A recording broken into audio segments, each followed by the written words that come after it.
안녕하십니까? 네, 엊그제 8월 15일은 광복절 80주년이었습니다.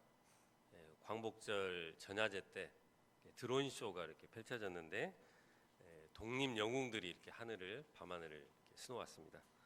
홍범도 장군, 그리고 김자진 장군, 권기옥 비행사 혹시 아십니까? 여성 최초의 비행사라고 합니다. 그리고 안중근 의사와 남자연 선생이라고 그 영화 암살에서 전지현 씨가 이렇게 연기했던 인물들입니다. 이분들이 광복절 하늘에 밤하늘에 반짝반짝 빛이 났습니다. 이런 분들의 아름다운 헌신으로 우리가 자유를 누리고 있음에 감사를 드립니다. 그리고 무엇보다도 이렇게 어둠에서 빛을 되찾게 해주신 하나님 은혜에 우리가 감사드리고 또 이 땅에서 계속해서 복음과 평화가 충만케 되기를 기도합니다. 네, 다 함께 5절 말씀으로 8절을 읽고 말씀을 시작하겠습니다. 시작. 그들 중에 거할 성소를 그들이 나를 위하여 짓되. 네, 오늘 말씀은 하나님께서 그의 백성과 함께할 공간으로 성소를 지으라고 하신 말씀입니다. 아마도 이스라엘 백성들은 하나님이 거하시는 이 성소를 지으라고 했을 때 그들이 애굽에서 보았던 그 어마어마한 성전들을 떠올리면서 하나님께서도 그런 성전을 지으라고 하시겠지라고 생각했을 것입니다. 그러나 하나님이 지으라고 하시는 성소는 그들이 보기에도 보잘것없는 그런 천막에 불과했습니다. 다른 문명들의 이런 성전들과 비교해 볼 때 이 성소는 너무나 초라해 보입니다.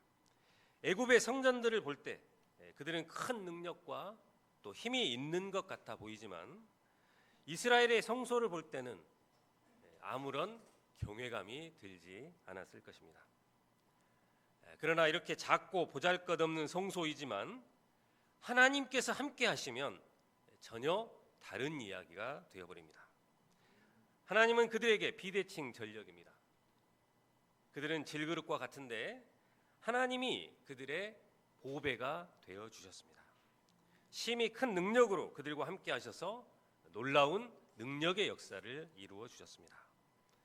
오늘 말씀을 통해서 그의 백성들과 함께 하고자 하시는 하나님의 은혜의 풍성함을 배우고 우리 모두가 하나님과 함께 거하는 그런 복된 자들이 되기를 기도합니다. 1, 2절 말씀을 다 함께 읽어보겠습니다. 시작.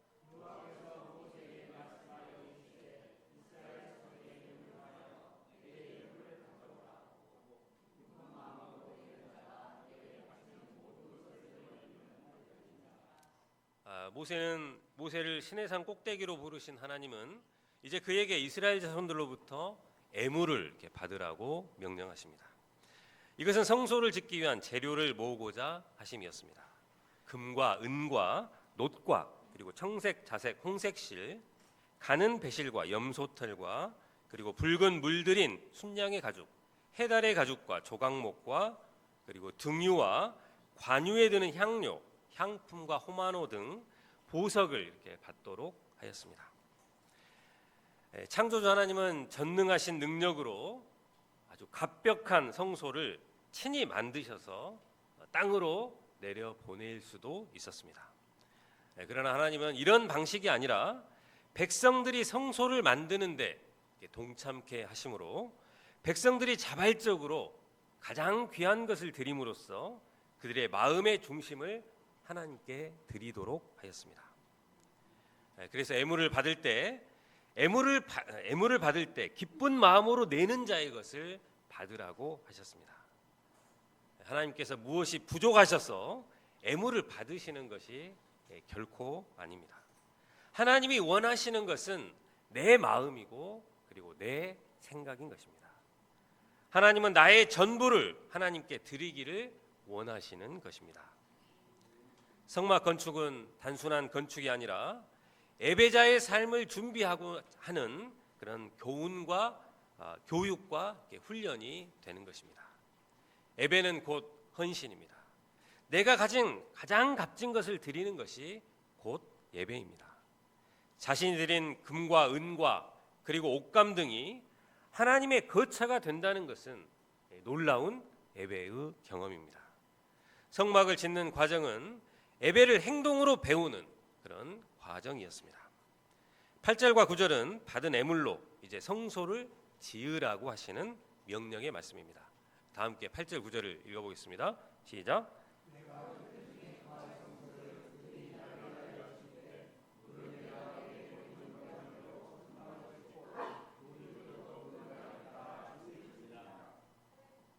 하나님께서 지으라고 하시는 이 성소가 무엇입니까? 첫째로 성소는 하나님이 그들과 함께 하시는 장소였습니다. 하나님은 모세에게 내가 그들 중에 거할 성소를 나를 위해서 짓게 하라고 하셨습니다. 이 말씀은 피언약식을 마치고 나서 주신 말씀이었습니다. 언약식이 결혼식의 비유가 된다면 성소를 지으라는 것은 하나님과 그의 백성이 함께할 신혼방을 마련하라는 것입니다.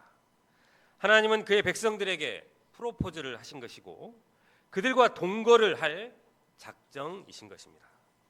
그러므로 성소를 지으라고 하시는 이 하나님의 말씀에는 그의 백성들과 함께하기를 원하시는 하나님의 마음이 잘 드러나 있습니다. 하나님의 간절하고도 궁극적인 소원은 자기 백성과 함께 하시는 것입니다. 그런데 하나님이 함께 하시는 것은 하나님 혼자만의 바람이 아니었습니다. 사실 이것은 이스라엘이 간절히 바라는 바였습니다. 그들이 출애굽을 해서 시내산으로 이동 중일 때 그들은 계속해서 물이 없어서 고생을 했습니다. 무리바에서 마실 물이 없을 때 그들은 하나님이 우리 중에 계신가 하고 의심하였습니다. 여호수아와 이스라엘이 여리고에 도달했을 때 칼을 빼들고 서 있는 그 군대 장관에게 우리를 위하는가 아니면 적을 위하는가 하고 물었습니다. 하나님께서 시내산을 떠나실 것을 명령했을 때도 모세는 주께서 친히 함께 가시기를 간절히 청했습니다.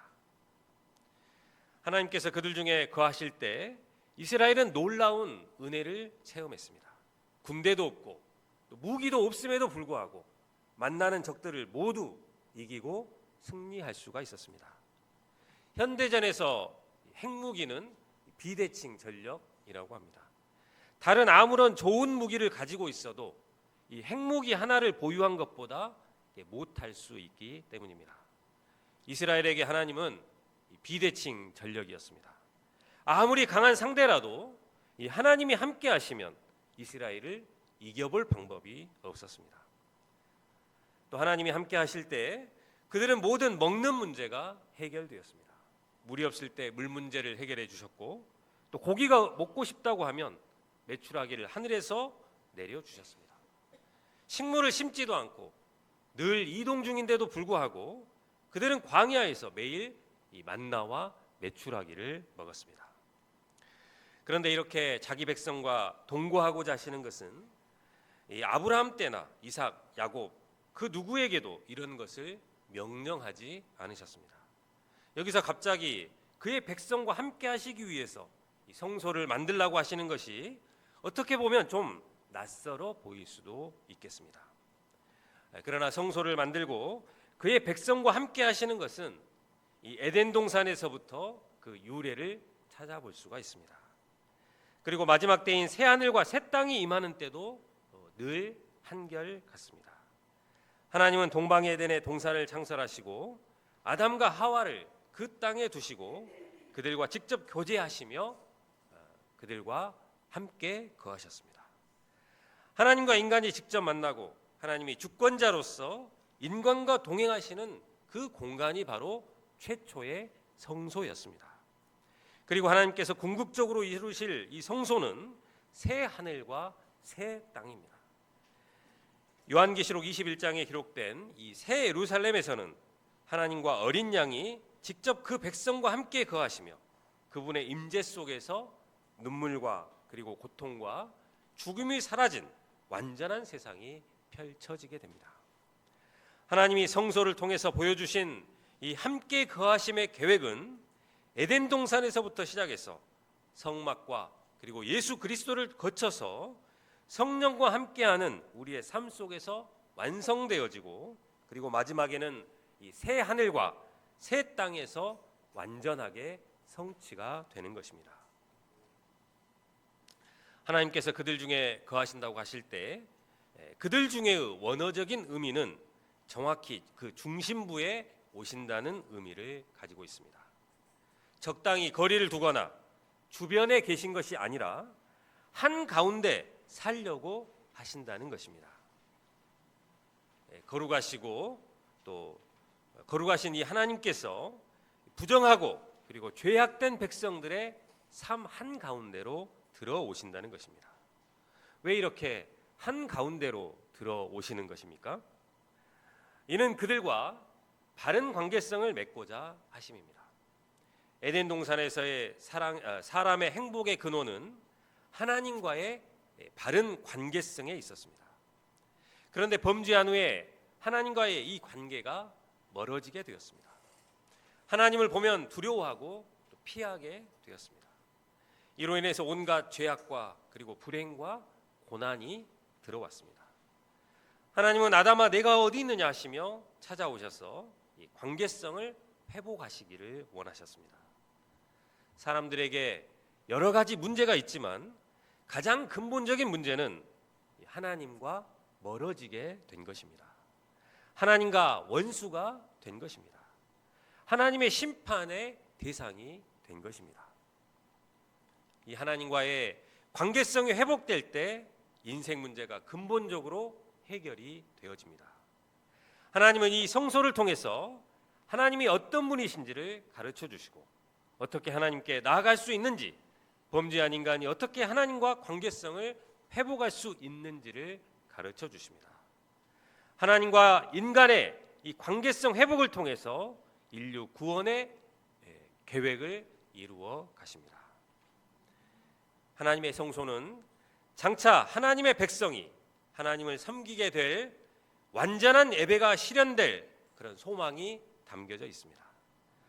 사람들이 하나님의 백성이 되고 하나님이 그들의 하나님이 되셔서 함께하게 될 완전한 낙원의 실현을 담고 있는 것입니다.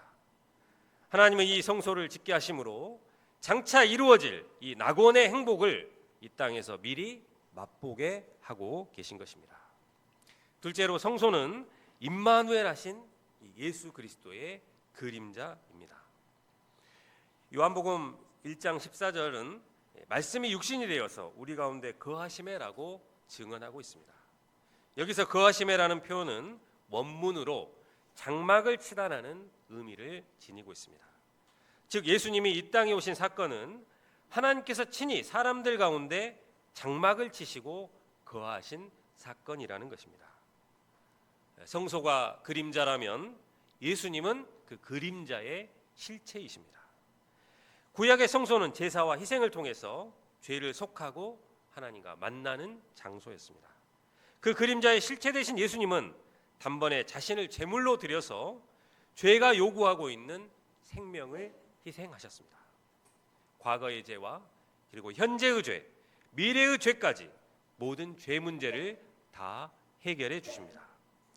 예수님은 우리 인간의 힘으로는 도저히 해결 불가능한 이 죄와 죽음 문제를 다 해결해 주시고 그의 백성을 죄로부터 그리고 사망으로부터 구원해 주십니다. 예수님은 이를 위해서 하늘 보좌를 버리시고 이 땅에 오셨습니다. 이는 참으로 놀랍고도 감격스러운 일이 아닐 수가 없습니다. 예수님은 죄로 인해서 단절된 관계를 회복시키기 위해서 몸소 인간의 모습으로 오셨습니다. 그분은 가난한 자 그리고 병든 자, 버림받은 자들 한가운데 거하십니다. 그분은 사람들의 집에 들어가서 식탁을 함께 하셨고 그들의 눈물을 닦아 주셨습니다. 예수님의 임재는 단순히 말씀을 전하는 것에 그치지 않고 삶으로 사랑을 보여주는 임재였습니다. 그리고 십자가에서 죽으심고 부활하심으로 그분은 영원히 우리와 함께 계시는 길을 열어주셨습니다. 요한은 인간의 모양을 입고 오신 예수님의 이 임마누엘의 은혜를 이렇게 말씀하고 있습니다. 우리가 그의 영광을 보니 아버지의 독생자의 영광이요 은혜와 진리가 충만하더라. 셋째로 성소는 성령님이 우리 가운데 거하심으로 지금도 계속되고 있습니다. 이스라엘이 광야에서 만들었던 성소는 지금은 흔적도 없이 역사 속으로 사라져 버렸습니다. 그러나 하나님이 만들라고 하셨던 그 성소는 지금 우리 모두에게 있습니다. 바울은 고린도전서 3장 16절에서 우리의 몸이 성령님의 전이라고 했습니다. 성소는 사라졌지만 성령님께서 함께 하심으로 바로 우리의 몸이 성소가 된 것입니다.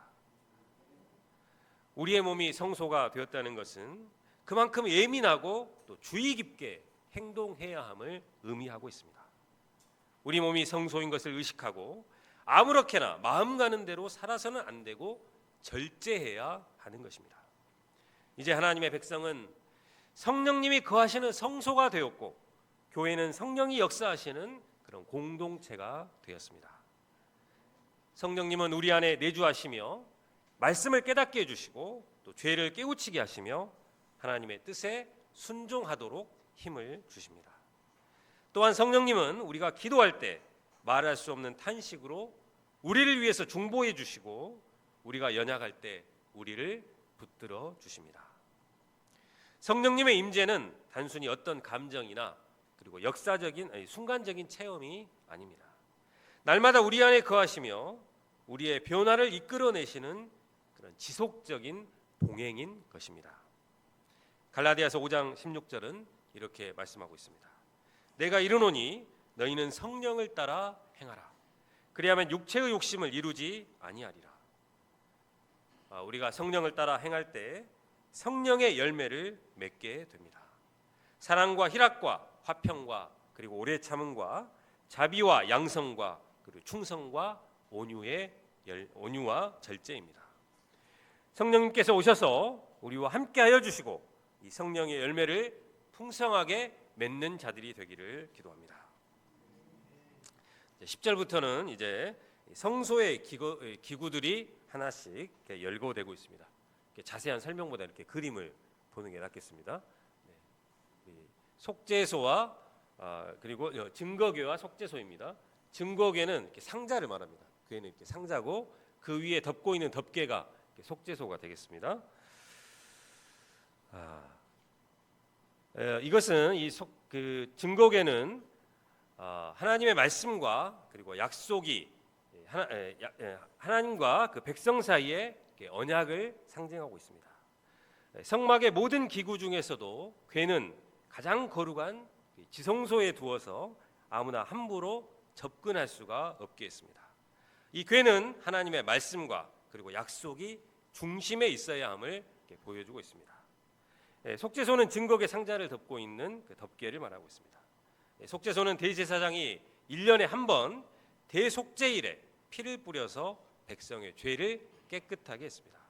이 속죄소는 심판을 막는 은혜의 덮개인 것입니다. 궤 속의 율법은 우리의 죄를 드러내고 있지만 그 위에 놓여진 이 속죄소는 하나님의 용서와 그리고 자비를 보여주고 있습니다. 로마서 3장 25절에서 바울은 이 예수님을 화목 제물이라고 부르고 있는데 원어로는 스테리온이라고 곧 속죄소를 의미하고 있습니다. 예수님은 이 속죄소의 원형이 되는 것입니다. 예수님의 십자가는 하나님의 심판과 그리고 자비가 만나는 자리입니다. 예수님의 보배 피는 하나님의 의를 만족시키시고 단번에 영원한 속죄를 이루어 주셨습니다.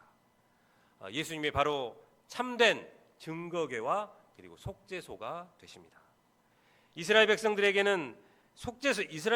속죄소는 1년에 한 번 대제사장만이 접근할 수 있는 자리였지만 예수님의 보배 피로 우리는 언제든지 그 자리에 나아갈 수가 있습니다. 우리에게 참된 증거궤요 그리고 속죄소가 되신 예수님을 허락해 주신 하나님의 크신 은혜에 감사와 찬송을 돌려드립니다. 우리가 이 예수님께 나아가서 우리의 죄를 사함받고 그리고 정결하고 깨끗한 하나님의 자녀들로 살아가기를 기도합니다. 다음은 진설병 상입니다. 그림 보시겠습니까? 생각했던 상과 좀 다르죠. 네. 30절 말씀을 한번 다 같이 읽어보겠습니다. 네, 30절입니다. 시작. 상위에 진설병을 두어 항상 내 앞에 있게 할지니라. 네, 하나님은 이 상막 안에 두게 하신 기구 중 지성소 바깥의 성소에 진설병 상이 있게 하셨습니다. 진설병은 얼굴의 떡이라는 뜻으로 면전에 놓인 떡, 그리고 임재의 떡이라고 불리기도 했습니다. 이것은 하나님께서 항상 임재하여 그들과 함께 하심을 상징적으로 표현한 것입니다. 이는 그들의 광야 생활과 연관이 되어 있습니다. 광야에서 먹을 것과 마실 것을 구하는 것은 지극히 어려운 일이었습니다. 그들은 배고프고 목마를 때 하나님을 원망했습니다. 그러나 하나님은 그들이 가나안에 들어가기까지 40년간을 하루도 빠짐없이 신실하게 만나를 공급해 주셨습니다. 하나님은 언제나 그들과 함께 하시면서 이 생명의 양식을 공급해 주시는 분이심을 기억하도록 하셨습니다. 이 진설병은 오늘날 생명의 떡이신 예수님을 예표하고 있습니다. 예수님은 말씀하십니다. 요한복음 6장 35절입니다. 나는 생명의 떡이니 내게 오는 자는 결코 줄이지 아니할 터이요 나를 믿는 자는 영원히 목마르지 아니하리라. 또 요한복음 6장 57절은 이렇게 말씀하고 있습니다. 살아계신 아버지께서 나를 보내심에 내가 아버지로 말미암아 사는 것 같이 나를 먹는 그 사람도 나로 말미암아 살리라.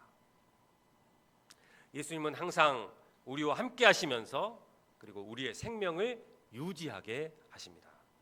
그분을 믿고 먹는 자는 결코 줄이지 않습니다. 참된 질성병이 되시는 예수님께 나아가서 이 양식을 먹고 마심으로 인해서 우리 영혼이 에너지를 공급받게 되기를 기도합니다. 이 생명의 떡 예수님으로 인해서 새 힘과 또 그리고 능력을 덧입기를 기도합니다. 네, 다음은 등잔대입니다. 네, 등잔대 그림 없습니까? 네, 등잔대는 7개 이렇게 등잔대에서 감람류가 이렇게 부어져서 제사장들이 이 감람류에 불을 붙여가지고 불을 피우도록 했습니다. 그래서 이 성막은 아주 깜깜한데 이 등잔대를 통해서 빛을 밝혀서 제사장들이 일을 할 수 있도록 했습니다. 빛이 없는 성막은 아무것도 할 수 없는 그런 깜깜한 공간이었습니다. 이 등잔대의 불이 환하게 비칠 때 떡상 위에 진설병이 드러나고 또 분향단 위에서 향이 피어오르며 그리고 제사장이 하나님을 섬기는 사역이 가능해졌습니다. 하나님께서 성막 안에 빛을 두신 것은 단순히 길을 보기 위함이 아니라 하나님이 언제나 그 백성들을 인도하시고 결코 그들을 어둠 속에 홀로 두시지 않는다는 메시지를 주기 위함이었습니다. 예수님께서 이 땅에 오셔서 나는 세상의 빛이다라고 말씀하신 것도 같은 의미인 것입니다. 우리 인생은 성막처럼 스스로 빛을 낼 수는 없습니다. 죄와 두려움 그리고 혼돈과 절망이 우리 마음에 덮일 때 이 유일한 빛이 예수님이십니다. 그분이 우리 안에 빛을 비추실 때 길이 보이고 그리고 방향을 잃었던 발걸음이 다시 생명의 길로 향하게 되는 것입니다. 그러나 주님은 여기서 멈추지 않으십니다. 그분은 우리를 향해서 너희는 세상의 빛이라 라고 말씀하십니다. 이제 우리는 세상 속에서 하나님의 빛을 드러내는 등잔대가 되어야 합니다. 빛은 우리 자신을 위해서 존재하지 않습니다. 등불은 꺼져 있는 방에 들어오는 그런 사람들을 위해서 켜져야 하고 그 불은 길을 잃은 사람들에게 길을 보여주기 위해 타야 하는 것입니다. 우리의 삶의 선한 행실과 그리고 진리의 말이 누군가의 마음을 비추어서 하나님을 바라보게 해야 하는 것입니다. 하나님은 어둠을 없애기 위해서 우리를 부르셨습니다. 가정의 어두움, 그리고 직장의 어두움, 이 세상의 어두움 속에 우리에게 맡기신 빛을 숨기지 말아야겠습니다. 비록 작은 불빛이라도 그 불빛이 꺼지지 않고 타오른다면 주변의 어두움은 물러가게 될 것입니다.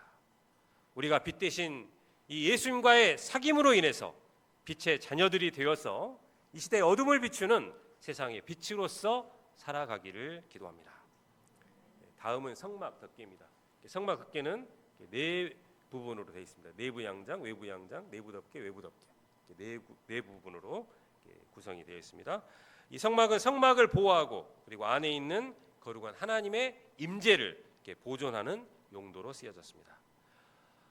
성막과 같이 예수님께서도 우리를 덮어 주십니다. 우리의 죄와 허물과 그리고 연약함, 부족함을 생명의 덮개로 덮어 주십니다.